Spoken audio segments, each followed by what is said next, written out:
안녕하세요. 절대값TV의 명품 PD 한PD입니다. 자, 오늘 날짜로 한국주택산업연구원 주산연이죠. 자, 여기서 11월 달에 한국주택사업경기 전망지수. 자, 이거 매달 나오는 것 같거든요.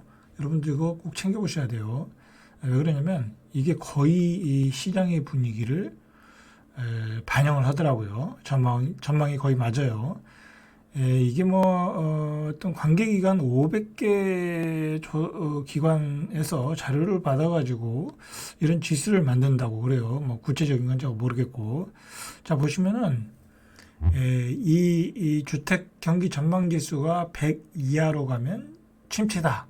그런데, 100 이하인데도 불구하고, 굉장히 많이 급격하게 떨어지고 있다고 그래요. 자, 전국적인 주택사업 경기 전망 지수가 지난달보다 한 19포인트 정도 떨어졌어요.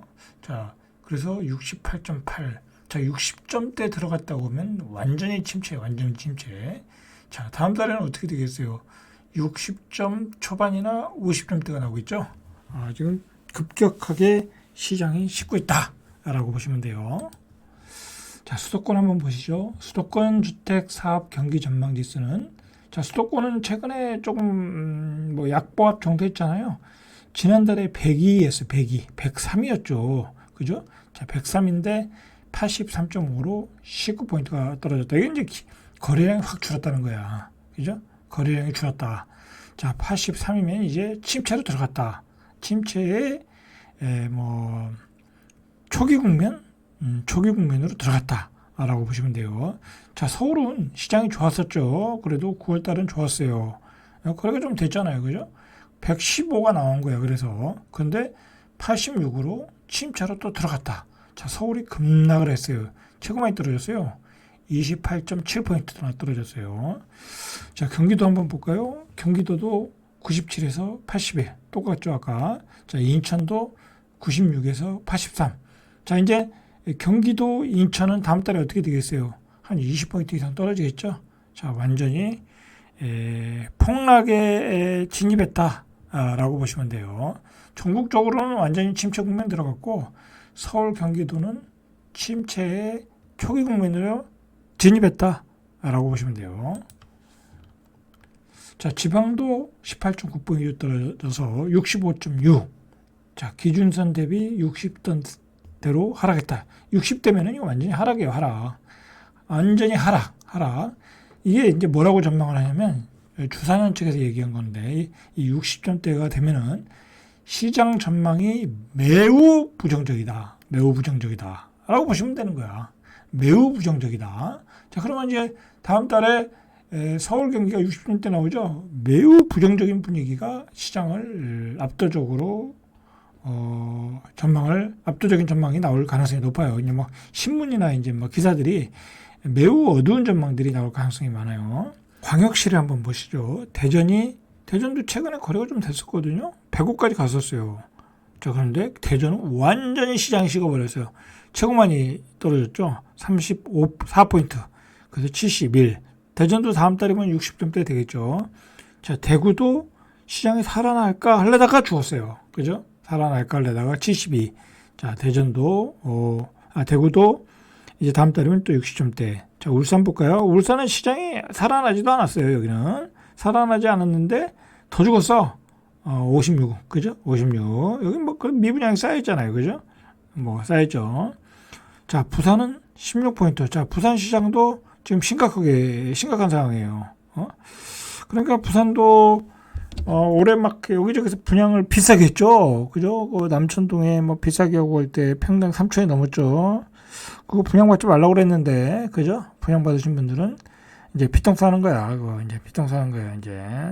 자, 해운대 남천동이 비싼 거, 3,500, 600, 서울에 마용동의 가격으로 분양했던 것들, 그거 다 피똥 싸는 거예요. 자, 세종도 92에서 81. 세종도 요즘 떨어지고 있어요. 세종도 이번 주에 몇 개 거래된 걸 보니까 이제 아직 실거래는 안 나왔는데 떨어지고 있어요. 가격들이 다시 떨어지고 있어요. 세종도 손님이 완전히 끊겼어요. 이제 광주도 84. 광주는 그래도 근근히 버텨요. 여기는 참 희한한 데야. 조금 알 수가 없어요. 광주는. 어쨌든 광주도 침체 국면 들어갔다. 자, 어제 이야기에서 우리가 여기서 시장의 어떤 그 중장기적 전망을 우리가 알려고 하면 우리 경제 체력, 우리 경제 전망을 좀 알아야 돼. 그죠? 경제 전망. 자, 그걸 알기 위해서는 뭐랄까, 뭐 보고서를 해외에서 대한민국을 어떻게 보느냐. 그게 중요한 거야, 그게. 그죠? 뭐 우리나라 사람들이 뭐 전망하는 거, 정치인, 우리나라 뭐 뭐랄까요? 뭐 공무원들이 전망하는 거 또는 우리나라 증권사에서 전망하는 거 그런 거 다 쓰레기 볼 필요 없어요. 그런 거 보고 볼 필요 없고 왜냐하면 그 뭐 주관적일 수밖에 없는 거지. 뭐 대한민국 경제를 나쁘다고 얘기할 수는 없잖아. 그죠? 어쨌든 객관적으로 볼 수 있는 것은 해외 전문가들이다. 그죠? 자, 이게 이제 골드만삭스에서 보고서를 2022년도에 냈는데 자, 그것대로 요즘 흘러가니까 이제 일본에서 그걸 참고로 해서 피크 코리아론이라는 얘기가 나온 거야. 왜 경제 성장률이 안 나오니까. 그죠? 그리고 자기네들이 겪었던 과정을 그대로 겪고 있는 것 같은 느낌이 드니까. 그 수치상으로 보니까. 그래서 대한민국도 뭐 어떤 성장 동력이 안 보인다. 그리고 일본이 먼저 겪었던 게 인구 감소잖아요. 그죠? 인구 감소 때문에 일본도 저성장 국가가 된 거잖아요. 그죠? 자, 그런데 대한민국의 인구 감소를 보니까 자기들보다 더 심각하더라. 그죠? 출산율 0.78, 0.77. 자기들보다 더 심각하더라. 그래서, 일본에서 볼 때, 또, 보고서를 보고 판단할 때, 이 한국의 경제 성장은 피크를 친 것 같다. 라고 생각을 하고 기사를 내면서 결국은 이런 한국의 저성장이 고착화될 수 있다는 얘기를 지금 나오고 있어요.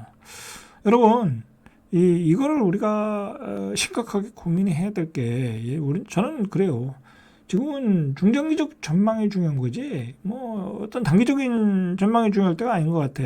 그죠? 어떤 자산 포트폴리오를 짜는 데 있어서. 그리고 뭐, 사실 뭐, 우리가 인구가 계속 늘어난다. 줄어들지 않는다면 사실 이런 고민할 필요가 없죠. 그죠? 그죠? 인구가 늘어나는데, 그죠? 고민할 필요가 없는데, 인구가 줄어드니까, 그 줄어드는 그 어떤 그 터닝 포인트가 지금도 줄어들고 있지만 지금은 줄어드는 폭이 한 10만 명 정도밖에 안 돼요. 근데 2030년 되면 시단위 하나가 없어지는 거야. 그죠?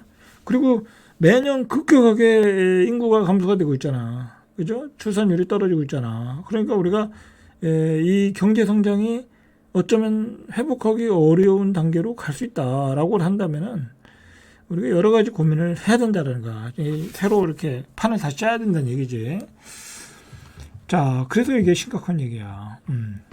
한국이 1980년대 평균 뭐 8.88, 우리 뭐 이제 대학교 졸업할 때죠. 뭐 이때는 이렇게 성장하니까 뭐 취업하기 좋았죠. 2000년대 들어와서 4.92, 뭐 거의 5%대. 그죠? 2000년대까지만 해도 좋았죠. 그죠? 뭐 그때는 우리는 뭐 계속 성장했으니까. 자, 그런데 2010년대 들어오니까 계속 이제 안 되는 거야. 3.33. 뭐, 이제, 우리나라 이제 경쟁력이 떨어지는 거지. 그죠? 우리나라의 경쟁력이라는 게 뭐예요? 그죠? 저가 노동력이잖아. 저가 노동력을 가지고, 해외에다 다 팔아먹던 곳이, 중국이 이제, 저가 노동력을 가지고, 아주 싼 제품들을 가지고 들어서, 우리를 밀어버린 거지. 그러면서 이제, 우리도 이제 새로운 돌파구를 뭐 반도체나 2차 전지, 자동차 그런 데서 찾았지만 그것도 조금 이제 한계에 이르렀다는 거죠. 그래서 2020년대 와서는 1.9% 이렇게 떨어지고 있다는 거야. 그럼 내년엔 더 떨어지고 이게 나중에는 0.5, 0.6 그렇게 된다는 얘기야. 시나리오가. 그래서 한국이 저성장 국가로 들어섰다. 잃어버린 10년, 30년 뭐 그렇게 얘기가 나오는 거예요 지금. 자, 올해는 아마 뭐 몇 프로가 나올지 모르겠어요. 한 1점대가 나올 거고 아직 저기 정산이 안 됐으니까 내년에는 더 떨어진다는 거야. 자, 이게 OECD에서 전망하는 수치예요. 자, 그래서 그러면 한국의 저성장의 원인은 무엇이냐라는 얘기죠. 자, 무엇이냐고 생각을 해보니까 바로 인구 절벽에 의한 노동력 감소라는 거예요. 그러니까 우리는 뭐 우리가 뭐 무슨 뭐 AI를 뭐 개발한다거나 무슨 뭐 첨단 기술을 개발한다거나 그죠? 반도체를 개발한다거나 뭐 그런 건 아니잖아요. 그죠? 뭐 빅메모리 반도체 한다거나 그런 건 아닌데 우리가 지금까지 경쟁력을 가졌던 거는 인구였다. 인구, 노동력, 인구의 인구가 많으니까 저가 노동력을 통해서 싼 제품을 만들어서 그것으로 경쟁력을 높였는데 인구의 노동력의 감소 때문에 결국은 이제 경쟁력을 잃어버린다. 생산 연령 인구의 급감을 가져오면서 경쟁력을 잃어버린다. 거기에 우리는 저출산 고령화가 맞물려 들어갔다라는 얘기죠. 자, 그래서 일본 쪽 매체는 한국 언론은 중국 경제에 대해 피크 차이나라며 중국 경제가 내리막길로 접어들었다고 하는데 이게 지금 한국이 다른 나라 걱정할 때가 아니란 얘기야. 그죠? 다른 나라 걱정할 때가 아니다. 자, 우리의 목표는 G7이잖아요. G9이잖아요. 근데 G9은 사실상 물 건너갔다라고 판단하고 있는 거예요. 골드만삭스와 일본에서 이야기는. 자, 지난해 골드만삭스 글로벌 투자 연구소는 22년 GDP 규모 세계 10위를 기록한 우리가 세계 10위예요. 그죠? 그러니까 뭐 사실 얼마큼 왔어. 그죠? 얼마큼 왔어. 자, 그런데 골드만삭스에서 보고서를 보니까 2050년엔 15위, 2075년에 아예 순위 밖으로 밀려난다는 거야. 자, 2050년이면 우리 인구가 얼마나 줄어들겠어? 이때 되면 이거 4천만도 안 돼. 그죠? 4천만도 안 돼.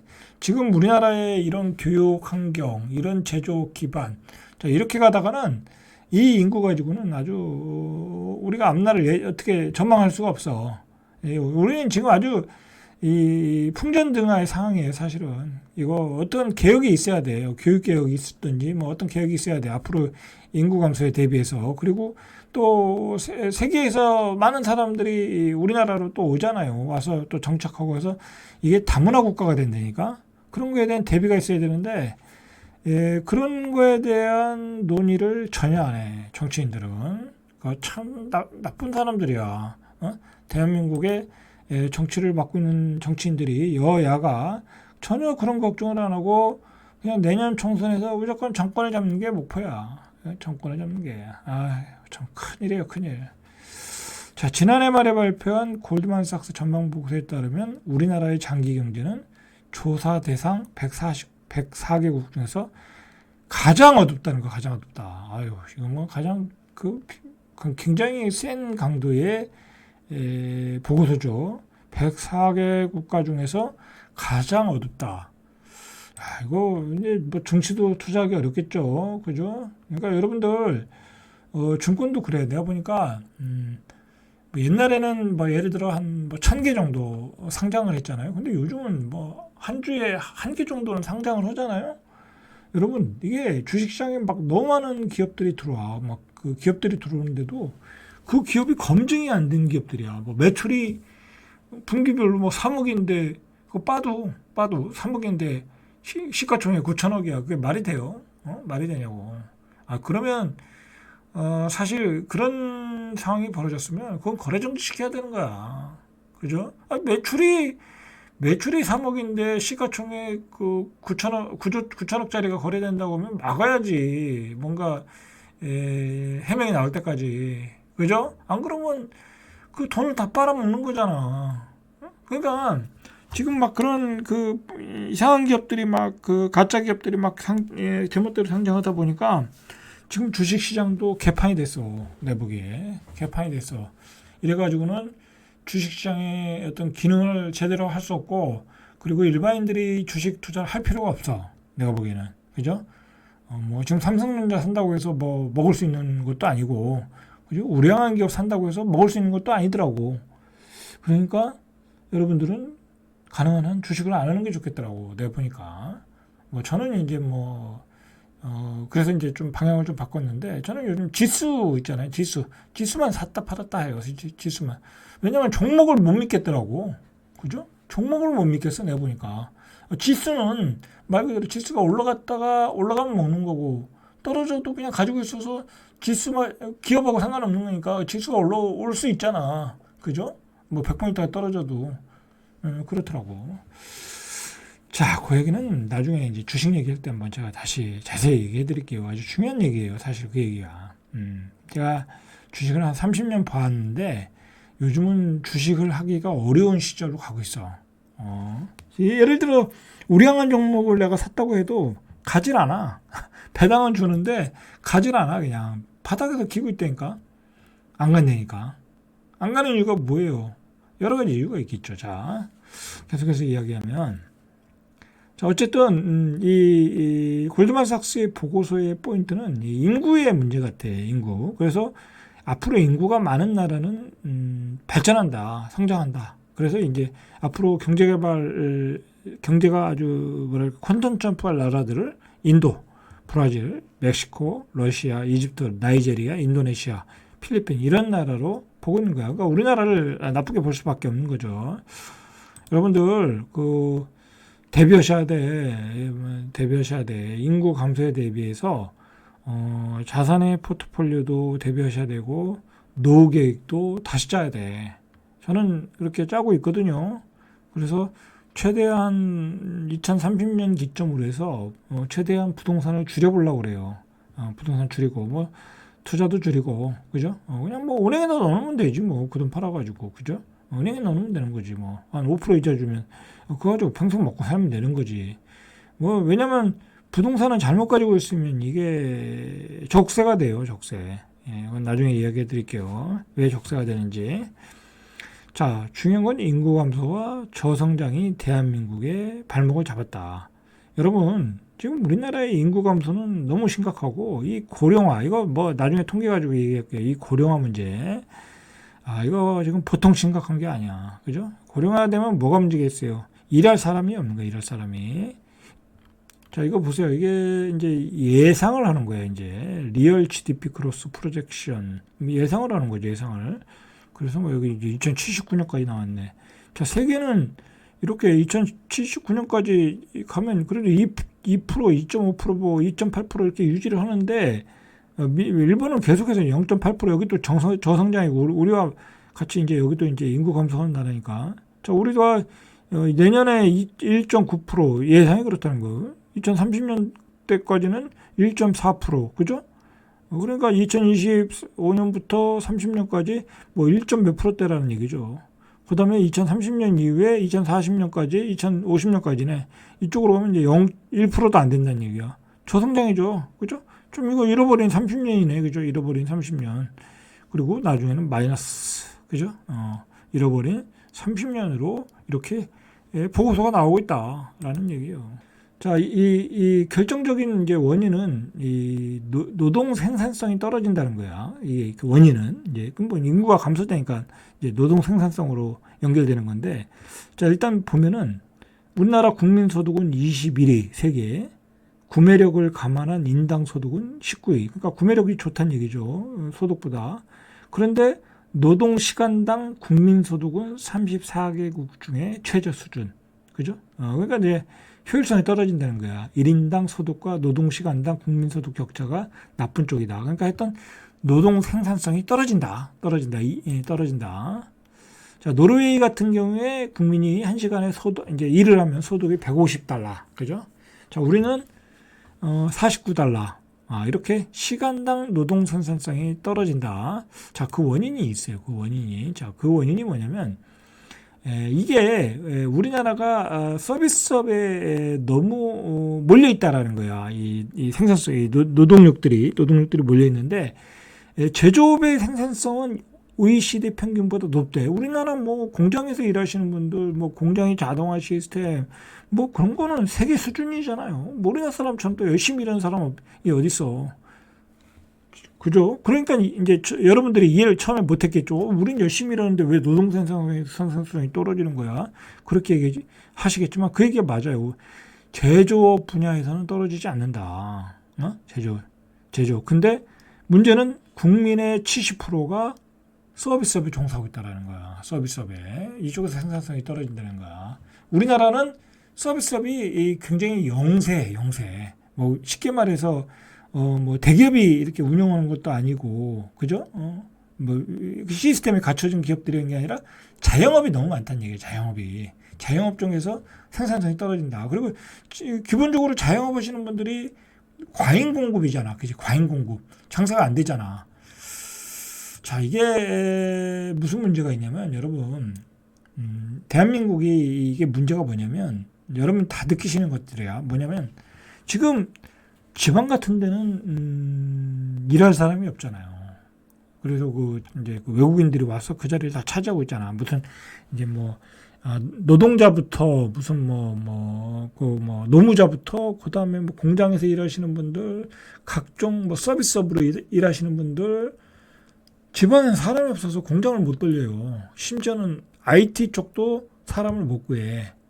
자, 서울도 중소기업이나 조그만 기업들은 인력난이잖아. 이상하죠? 사람들, 취업하려고 하는 사람들은 많은데, 자, 그건 뭐냐면, 이 사람들이, 좋은 것만 하려고 그러는 거야. 대기업만 들어가거나, 아니면 좋은 IT 기업 들어가거나, 아니면 그냥 자영업하지. 그렇게 돼버리는 거야, 지금이. 예? 지금이 그렇다니까. 에휴, 남 밑에서 와서 무슨 시다발이 할 일이냐. 그러면서 자영업으로 막 하는 거야. 예, 그런 데서 어떤 분배가, 노동력의 분배가 잘못되어 있는 거지. 그러면서 우리가 성장을 못하고 오히려 그런 낮은 서비스에서 일하시는 분들이 많이 또 실패를 하고, 그리고 제대로 대우도 못 받고, 그러면서 이게 노동 생산성이 떨어지는 거야. 결국은 우리가 이 속사를 보면, 여러분들도 다 동감하실 거야, 이거. 그죠? 그렇다는 거야. 그래서, 어떻게 보면 우리나라는 지금 이제 자영업 그런 것들 이제 좀 체계화되고, 그리고 거기서 일하시는 분들이 이제 어떤 직장에서 일할 수 있는 구조, 그죠?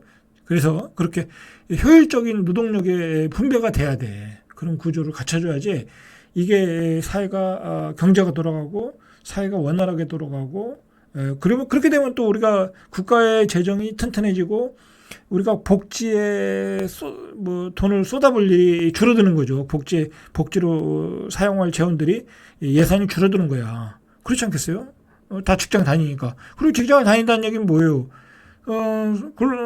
근로소득세를 낸다라는 거잖아. 근데 자영업에서 망한 사람들이 소득세 내겠어요? 자영업하시는 분들 돈을 못 벌면 못 내는 거 아니야. 이제 그런 데서 좀 문제가 있다. 그러니까 이게 우리 경제 구조가 이게 조금 왜곡돼 가지고 어떻게든 막 자영업자들 하는 사람들 다 이게 사기 쳐먹으려고 하는 구조라 막 그렇잖아요. 여러 가지 막 사기 구조들이 있잖아.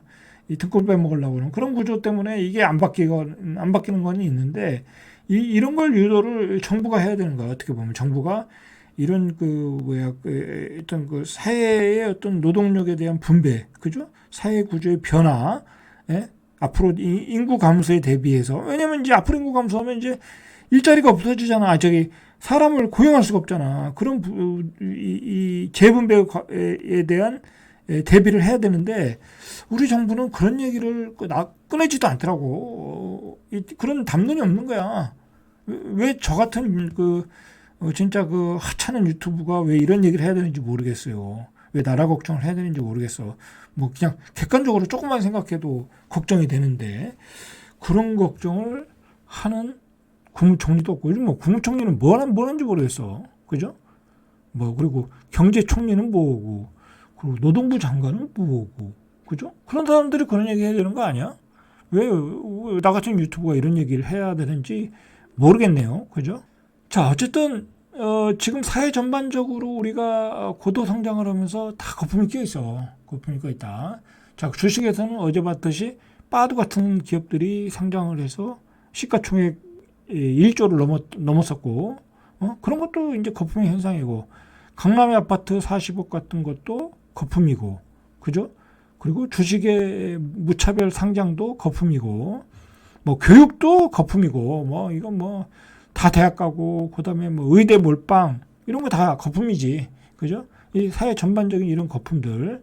그리고 이 사회를 끌고 갈 정치인들은, 후진적인 정치를 하고 있고, 요즘 보세요. 라디오 들으면 맨날 다음 선거 얘기밖에 안 하잖아. 지금 대한민국이 굉장한 민생의 고통의 바닷속에 있는데, 그런 얘기는 안 하고 맨날 정권을 잡고 누가 신당을 만들고, 그런 뭐랄까요, 아주 이 쓰레기 같은 그 이야기들만 대한민국은 점점 그 나락으로 떨어지고 있는데 지금 그런 얘기만 하고 있다. 이거 걱정이 안 할 수가 없어요. 이 나이가 먹으니까 이제 별 걱정을 다 하네요. 자, 이상 철대갑 TV의 명품 PD 한 PD였습니다.